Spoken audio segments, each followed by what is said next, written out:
At 7:43 p.m., the man who called me brother used my card to buy an engagement ring, then proposed to my girlfriend while I was on a conference call across town.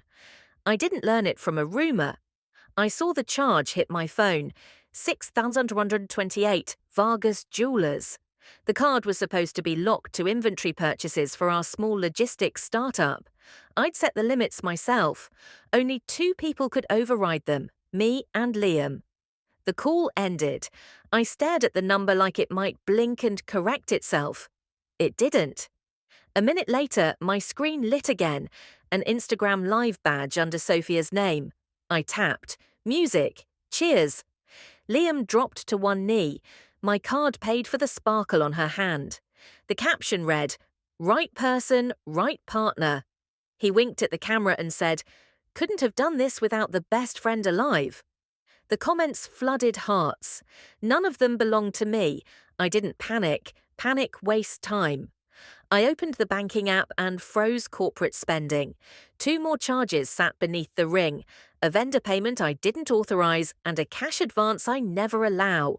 The cash advance was tagged to a burner I'd never seen. Sophia texted before I could stand. "Can we talk soon?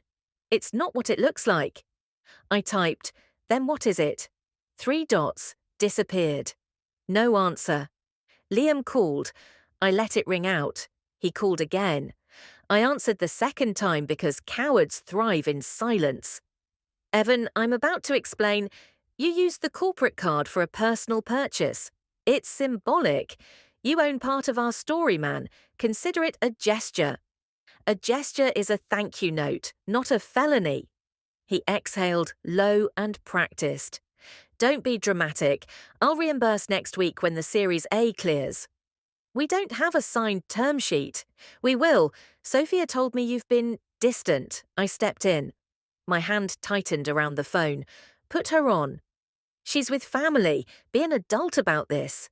He hung up. I drove to the office because that's where the keys to the truth live, on servers and paper trails. The building was quiet. I unlocked my door, woke the monitors, and opened the ledger. The red flags weren't subtle. Liam had created a shadow vendor, North Coast Fulfillment, with a P.O. box and invoices that read like copy-paste. The totals rounded too cleanly, the timing too perfect. Just before payroll, just after my deposits. Money skimmed from the company I built into a shell, then into a cash app tied to his number. Sophia finally replied, "We should meet tomorrow. Coffee? Tonight." "I can't. You already did." At 9:06 p.m., an email landed from our landlord. Reminder, tenant estoppel due Friday. I'd fought for that clause. No subleasing, no undisclosed partners. If Liam had promised equity to a silent investor, the estoppel would expose it. I drafted a reply asking for confirmation of all signatories.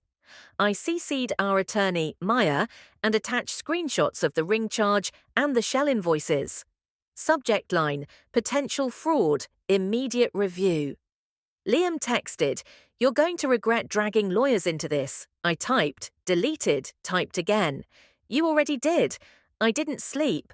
I mapped transactions on a whiteboard until lines formed a road I could walk in court. Each line was a choice he made. Create a fake vendor, move money, buy a ring, go live. People think betrayal is a single moment. It's not. It's a spreadsheet. At dawn, I stood outside Sophia's apartment. She opened the door with swollen eyes and a towel around her hair. I didn't ask how she slept. "Evan, this is messy," she said. "Messy as a coffee spill. This is calculated." "I didn't know about the card. You knew enough to post." "I posted because I said yes," she shot back, then faltered. "We were waiting to tell you." "We?" She looked down. "He said you'd been pulling away, that you wanted out of the company, that you were—" I held up a printout of the shell invoices. "He said whatever filled the space I left for trust." She read the header, the P.O. box, the dates. Her face changed the way faces change when stories fail. "I thought he was helping you keep things afloat." "He was helping himself to my work. He promised he'd fix it. He promised me the same last year with the VAT mess. I cleaned it. He took a bow. Tears gathered. I didn't move closer. If you knew about the skimming before today, say it now. I knew about North Coast, she whispered. He called it overflow. He said investors preferred clean books, so he ran expenses off sheet to stabilize optics. Stabilize optics, I repeated, with my money. I'm sorry. Sorry isn't a receipt. My phone buzzed. Maya, call me, urgent. I stepped into the hallway. Talk to me, I said. I looked at the landlord records. Liam added an addendum naming a strategic partner with first refusal rights. That partner is North Coast Fulfillment. He stapled his fake vendor to our lease. And, one more hit, you're listed as guarantor on a short-term note with Riverstone Capital. Signature looks like yours. I didn't sign a note. I know your signature. This one leans right and drops the N. It's forged. My throat went dry, but not from fear. Focus pushed everything else aside. Next steps. I'm filing a fraud notice with the bank and a UCC dispute this morning. Freeze everything. Do not confront him alone. Too late for half of that. Then don't give him more rope. When I stepped back inside, Sophia stood in the doorway now, arms crossed against nothing in particular. He forged your name. So it seems. She swayed. I didn't know. I believe you didn't know everything. I also believe you knew enough to say no and didn't. She swallowed. What are you going to do? I'm going to do what he hoped I wouldn't. Put it in writing. I left without saying goodbye because goodbye implies something survived. On the street, a courier slid a packet into my hands. Notice of partnership amendment. Effective immediately, Liam granted North Coast a management fee equal to 15% of gross, backdated. He'd filed it yesterday at 4:12 p.m., half an hour before the ring. I signed for the packet, took a photo, and sent it to Maya. He's not hiding. Good, she replied. People who aren't hiding leave footprints. Meet me at 10. Bring every document. At 9:32, Liam called from a number I didn't recognize. I let it go to voicemail. The transcript popped up a minute later. Evan, take the morning off. I'll clean the books. Don't make this ugly. I forwarded it to Maya and opened a fresh note on my phone. Title, Things That Don't Belong to You. I began listing them. My card, my signature, my company, my girlfriend, my silence. Then drew a line through the last one. By 10, I would be in a conference room with an attorney and a plan. By noon, the bank would know. By night, the story would start to turn. I didn't know if I'd get the money back or the years or the version of me that believed loyalty protects you. I knew this. The next charge he tried to make would fail, the next lie would meet paper, and the next time he said my name, it would echo in a courtroom. That was the first hour I felt something close to calm, not peace. Peace is a destination. This was a green light. Maya didn't waste the first minute. By 10:07, she had my ledger on one screen and the bank portal on another. We start with paper, she said. Affidavit on the forged note, fraud alerts to the card networks, UCC dispute, plus a petition for a temporary restraining order blocking asset transfers by Liam or any entity he controls, including North Coast. I signed where she pointed. She called Riverstone on speaker. This is Attorney Park for Evan Hale. We have a forged guarantee on a short-term note. The compliance officer asked for details. Maya read the note number, then the signature anomaly. A pause. Mr. Hale, did you ever appear in person to sign? No. Then, under our policy, the guarantee is suspended pending verification. Collections paused. One vein of pressure sealed. 3 more to go. I forwarded IP logs from our admin console. Every North Coast invoice was uploaded from the same cafe near the warehouse. The IP matched Liam's last password reset. Maya smiled without looking up. Footprints. At 11:18, Sophia texted, He's spinning. Says you're trying to tank the round to punish him. Ask him who owns North Coast, I replied. 3 dots. A screenshot arrived, an email from Liam. NCF is an overflow partner. Don't ask Evan, he's emotional right now. I typed, scroll down to the EIN certificate. Another screenshot came through. The employer ID belonged to North Coast Fulfillment LLC, registered to a mail drop manager, Liam W. Kerr. Her next text was one word, God. Maya drafted the TRO while I gathered receipts. We needed a judge and a clock. The clerk set a 3 p.m. emergency hearing. We'll serve him there, Maya said. Where will he be at 2? Pitch, I said. He booked a showcase at the co-working hub. Investors, press. He loves a crowd. Good, she said. Crowds listen. At 1:40, we checked in at the courthouse. Opposing counsel hadn't appeared yet. Liam probably didn't know. The judge took the bench at 3 sharp, read our filings, and asked one question. Is there evidence that company funds were diverted to an entity controlled by Mr. Kerr? Maya slid the packet across. The judge issued the TRO. No transfers, no destruction of records, no access to corporate accounts. A process server waited in the hallway with 2 envelopes. We drove straight to the hub. Through the glass, I saw Liam at the front of a small audience, voice steady, hands moving like he was shaping air. A banner behind him promised scale and integrity. I didn't interrupt, the server did, stepping to the edge of the stage. Liam Kerr? He handed over the first envelope, then the second for North Coast Fulfillment. Liam tried to make a joke and failed. The room tilted toward quiet. 2 minutes, I said from the side. The moderator looked at Liam, who nodded with a tight jaw.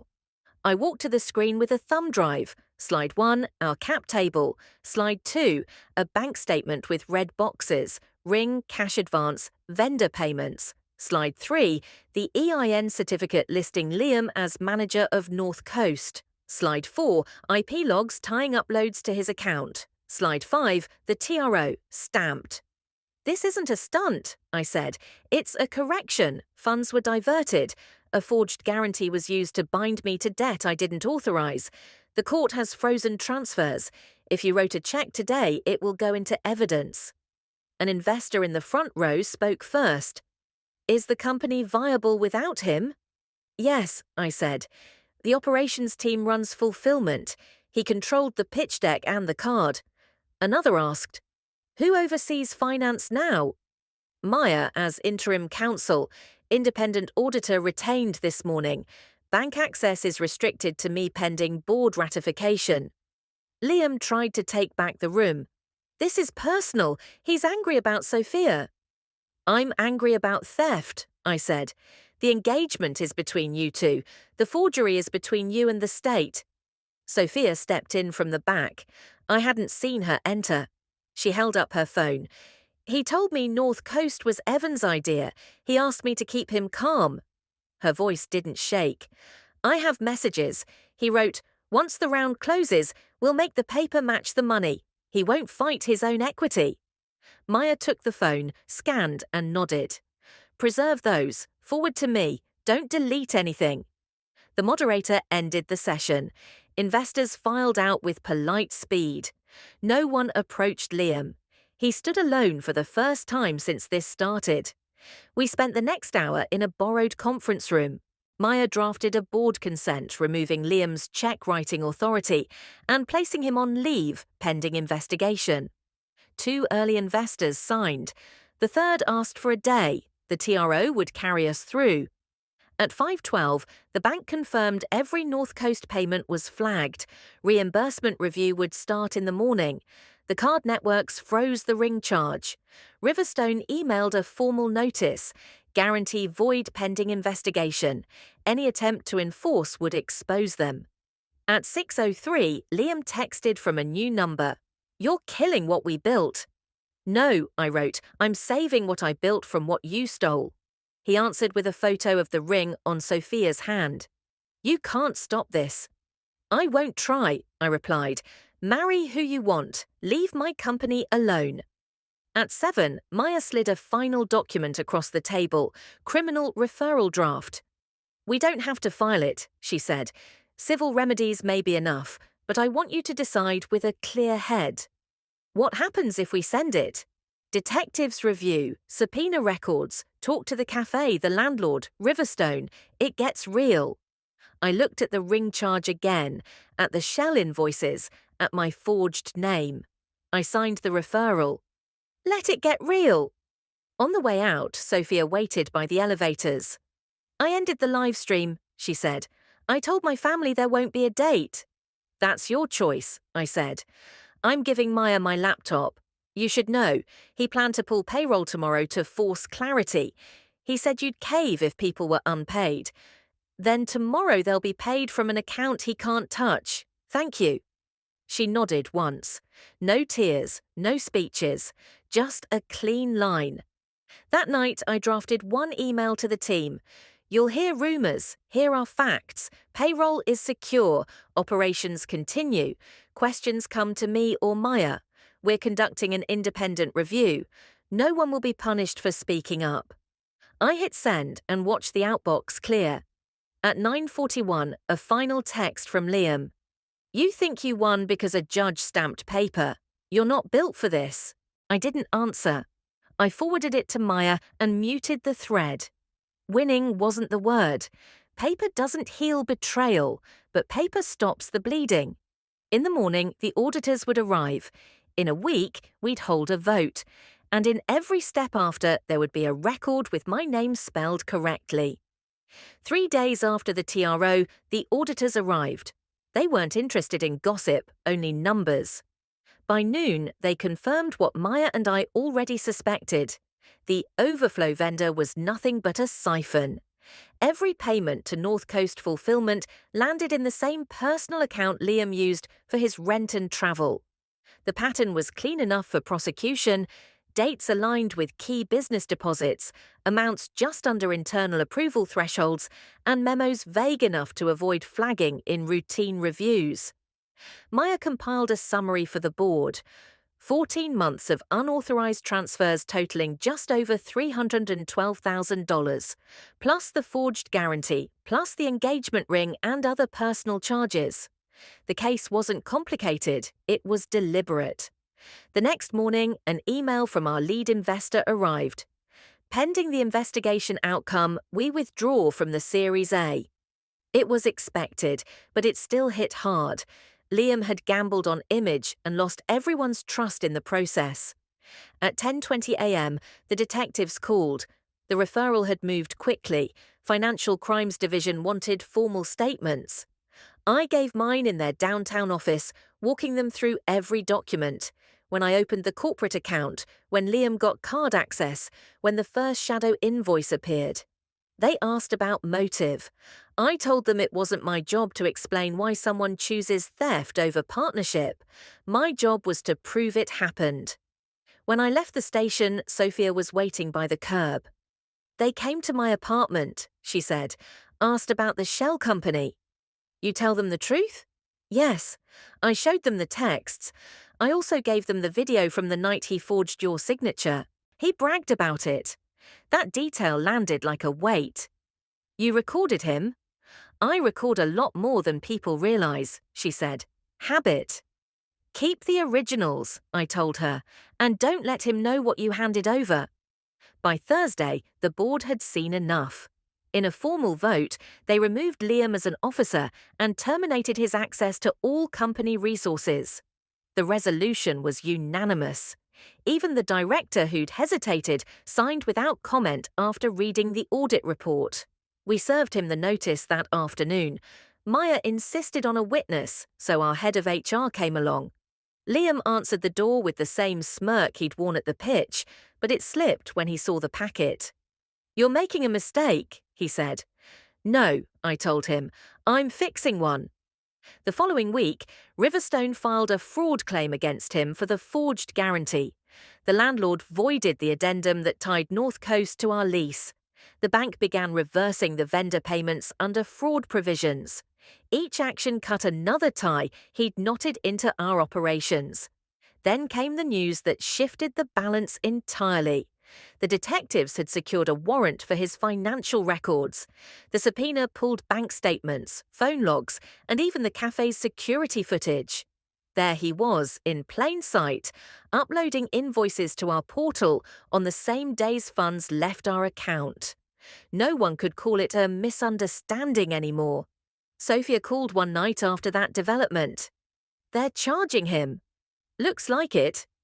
"I'm leaving town for a while," she said. "Not running, just done being in the blast zone." "That's probably smart.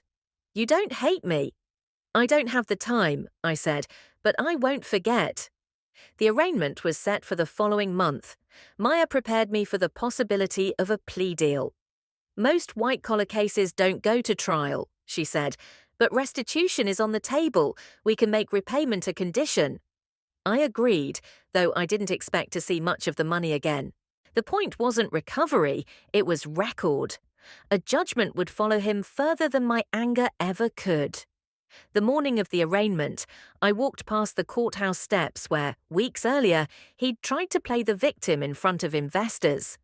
This time, no one waited to hear his side. Inside, he entered a not guilty plea, but the judge set bail with conditions. Surrender passport, no contact with me or company staff, no managing of any financial accounts without disclosure. Outside, Maya asked if I felt any satisfaction. "Not really," I said. "It's not over, but it's moving." Back at the office, I sent one last company-wide update. The investigation confirmed misappropriation of funds by a former officer. Measures are in place to prevent recurrence. Our focus now is stability and delivery. No names, just facts. Let the official filings tell the rest. That night, I deleted his contact from my phone. Not out of forgiveness, but because I wanted his number to be something I'd have to look up in a case file if I ever needed it again. The final move came quietly. A notice from the Secretary of State dissolving North Coast Fulfillment for failure to maintain a registered agent. It was a technicality, but it felt like a full stop. The siphon was gone, the bank accounts closed, the paper trail preserved. I didn't celebrate. I filed the notice with the rest of the case documents, locked the drawer, and turned off the light.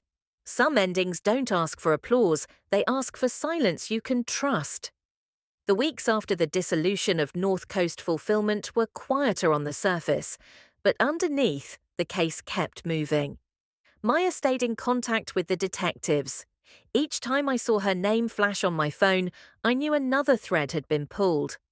One afternoon, she forwarded an email from the prosecutor's office. State v. Kerr, preliminary hearing date set.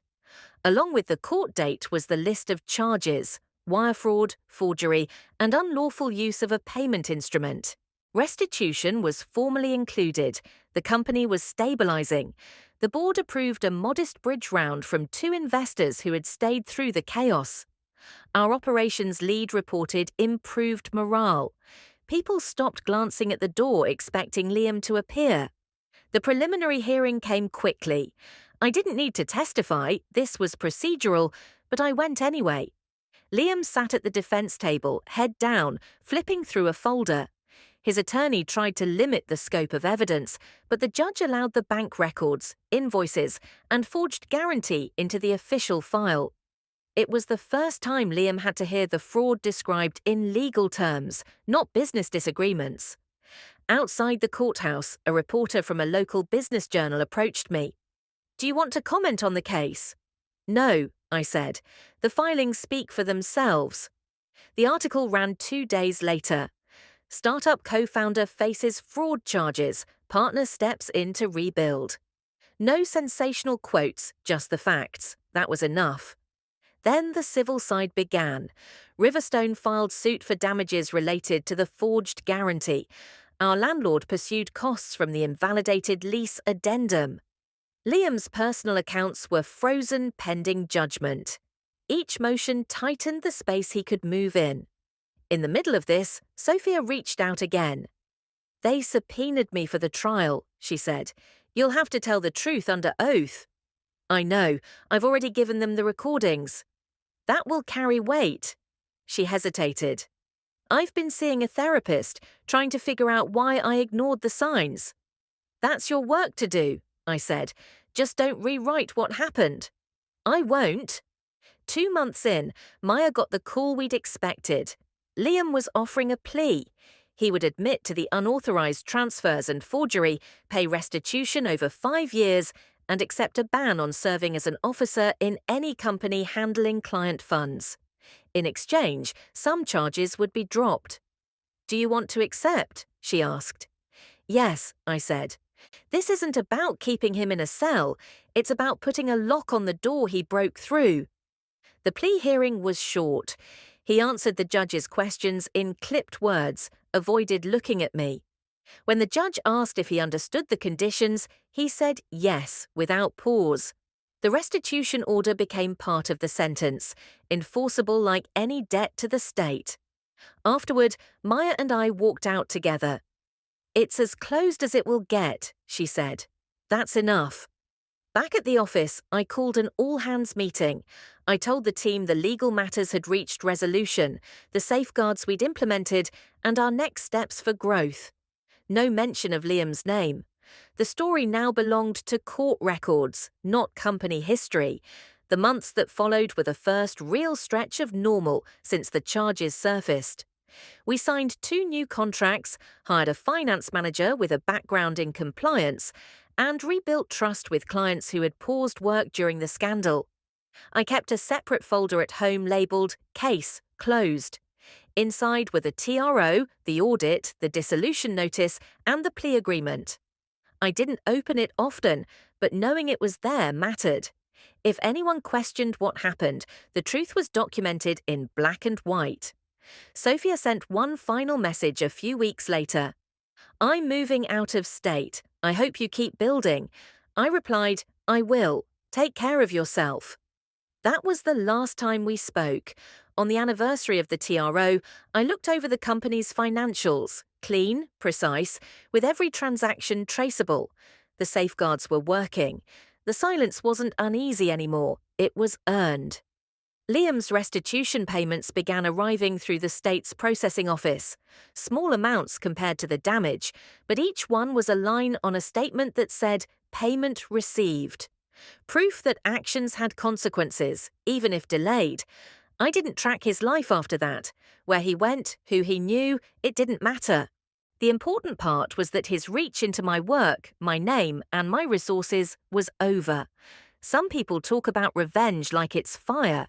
For me, it was a locked account, a signed judgment, and a business that kept moving forward without him.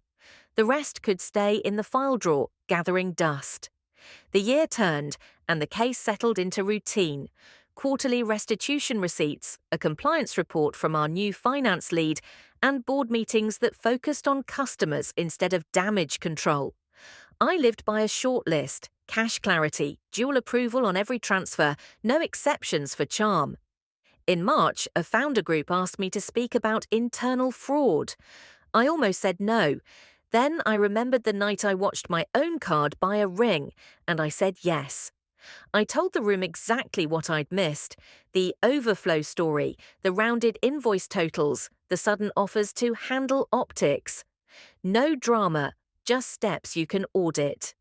2 weeks later, a paralegal from the DA's office emailed, "Heads up, probation flagged a possible violation." Attached was a flyer for a new venture called Coastal Nexus, pitching asset-light logistics with a management fee model. The state ban on Liam prohibited him from serving as an officer or handling client funds. The flyer listed a managing director with no photo and a Gmail address. The EIN lookup pointed to a shelf company revived the month before. The registered agent matched the mail drop he'd used for North Coast. I forwarded the documents to Maya. She replied within 10 minutes, already on it. The probation officer pulled bank records by subpoena. Payments from Coastal Nexus flowed to an account in the name of a relative, then out to the same wallet Liam had used before sentencing. Different names, same pattern. Probation requested a hearing. I wasn't required, but I attended. The officer presented the flowcharts. Liam's attorney tried to frame it as consulting. The judge read the condition aloud: no management or control of business funds. The ruling added 90 days of home monitoring and a ban on any paid advisory roles without written approval. It wasn't dramatic, it was precise. Back at the office, a different kind of confession landed. Thomas from operations asked for 5 minutes. He closed the door and set his phone on the table like a shield he didn't need anymore. He told me to upload 2 of the North Coast invoices, Thomas said. Said you'd approved them. I didn't check because he was the co-founder. I'm sorry. Do you have the messages? I asked. He showed me the thread. Liam had written, Evan's pushing this through. We're under the gun. Just upload. I took a breath and chose the line I wished someone had drawn for me years earlier. You keep your job, I said, but here's the condition: mandatory finance training, every approval in writing, and you speak up if anything smells off. That includes me. He nodded hard, relief rough but clean. I wrote the agreement and filed the messages. Accountability beats silence. In April, a journalist published an anonymous post accusing me of sabotaging a visionary out of jealousy. The piece recycled old claims: partnership dispute, spurned friend, romantic motive. I drafted a response, deleted it, and sent a shorter one. We rely on records, not rumors. Court filings and audit summaries are public. Review them and draw your own conclusions. I linked to the docket and the audit letter. 2 clients emailed that afternoon. Thanks for keeping it boring. That was the point. The bridge round closed with a modest valuation, enough to breathe and build. Our board elected an independent chair with 0 personal ties to anyone on the team. We set up a whistleblower line that routes to an outside firm. The auditors made their surprise visit in May and called it uneventful. I took uneventful as a win. Sophia's name popped up once more in my inbox. No preface, just a forward. Liam had reached out to her from a new address, asking if she would clarify the narrative for a podcast. She replied with a single sentence. I won't misstate facts. She included the producer's email. I wrote the producer, happy to provide public records and appear alongside counsel. They never replied. The episode never aired. Late in the summer, an email arrived from our first warehouse landlord, the one whose estoppel had helped crack the case. We have a new tenant who asked about your experience. Mind if I share that your team was thorough and on-time payers? I wrote back, share it. The reputation that mattered was the one built invoice by invoice, not the one stolen in a live stream. Then came a test I didn't expect. A recruiter approached our ops lead with a package from a competitor. The offer letter listed a strategic advisor who would be supporting expansion. The name on the last page, a cousin of Liam's. The structure looked familiar, advisory fee tied to a revenue skim. I told our ops lead to take the meeting and ask one question: who signs off on the advisory fees? The answer came back, we'll handle it off books at first. My ops lead declined the offer and sent me the email. I forwarded it to Maya and the DA. Patterns matter. In September, the restitution ledger ticked past a meaningful number. We'd recovered less than half of the stolen funds, but the company's cash flow had surpassed the loss. The theft no longer defined the chart. Revenue and retention did. I printed the statement and pinned it to the inside of the case. Closed folder, not for celebration, for orientation. I still spoke at the occasional panel. I kept my slides to 5 points, separate duties, 2 signatures for every outgoing dollar. Vendor verification against independent records. Written approvals archived off platform. Treat charm as a data point, not a credential. After one talk, a founder pulled me aside. How do you stay friends with anyone after this? I don't ask for blind trust, I said. I ask for receipts. Winter approached with no new filings, no flare-ups. Liam kept his head down under the new restrictions. The anonymous posts went quiet. Clients referred clients. The team shipped on time. Every Friday, finance sent a 3-page report that told the same clean story in different numbers. On the last business day of the year, I went to a notary and mailed myself a sealed copy of the final court documents. It would arrive in January, stamped with a date I couldn't edit, preserved by a system that didn't care about feelings. I didn't need it for court, I needed it for memory. Walking back to the office, my phone buzzed with a text from Maya. Proud of how you handled this. Most people either burn the house down or pretend nothing happened. You did neither. I typed paper, process, people, in that order. She wrote back a minute later, keep it that way. I slid the phone into my pocket and stepped inside. No speeches, no toast. Just a calendar reminder to review controls in 90 days. A standing invite for anyone to question a decision, and a company that had learned the difference between loyalty and leverage. The story didn't end with a door slamming or an apology that never came. It ended with a balance sheet that balanced, a judgment that enforced itself, and a team that knew how to say no before a fire started. That was enough. By the start of the new quarter, the company no longer carried the shadow of the case in every conversation. New contracts moved through without delays, invoices cleared on schedule, and the board agenda was about growth instead of cleanup. But the legal threads hadn't completely gone quiet. In early February, Maya forwarded a brief from the DA's office. Liam's probation officer had submitted a compliance report. On paper, he was current on restitution and had stayed clear of prohibited roles. That was the public version. The private note attached from the officer read, "We've heard unconfirmed reports of indirect involvement in a regional freight venture. No verified transactions yet." I didn't respond right away. Experience had taught me to wait for evidence before making moves. A week later, evidence arrived. An operations manager from a partner company called after spotting a familiar name on an invoice chain, W. Kerr Consulting. The payment routing showed a split, half to the listed consultant, half to a holding account under a different surname. Same method he'd used before sentencing. I sent it to Maya. She looped in the probation office. Within days, a subpoena pulled the transaction records. The split payments matched his known wallet ID. The officer filed a violation petition, and the court set a hearing. This time, I was asked to testify. My role wasn't to relitigate the old case, but to explain the similarity between the current pattern and the North Coast diversion. I prepared the way I always do: timeline, flow of funds, supporting exhibits numbered and indexed. The hearing was short. The probation officer presented the records. I explained the operational context. Liam's attorney claimed the payments were for informal advice and unrelated to client funds. The judge read the probation condition again, word for word, and called it a violation. The new terms added 6 months of close supervision and barred him from any compensated work involving logistics for the remainder of his sentence. Afterward, the officer thanked me. "Most people let this slide," she said.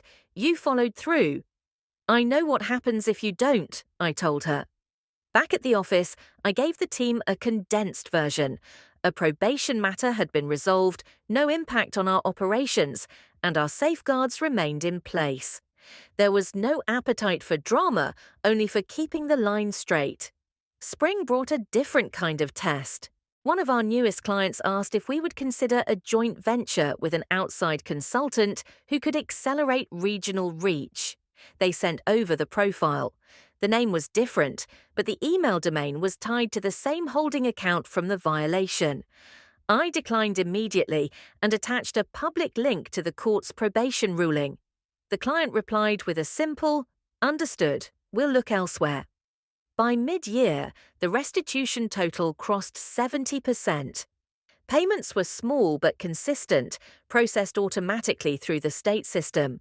Maya advised that once full payment was made, the civil judgment would be marked satisfied, but the criminal record would remain. "That's the part people can't scrub," she said. "It's permanent." That was enough for me. In June, I spoke again at a founder network event. This time, the topic wasn't just fraud prevention, it was recovery.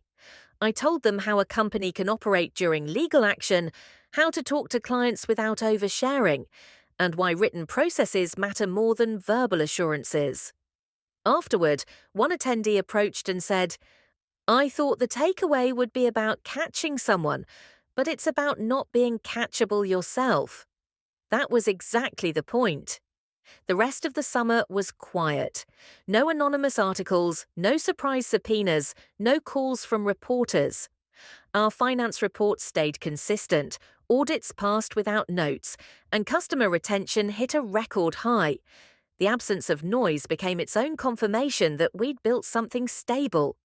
In September, the probation officer called one last time. "He's completed the term. Restitution's on track to finish within months. He's off our books." "Any signs of him trying to re-enter the industry?" I asked. "Not recently. My advice? Don't look for him." "That's been the plan," I said.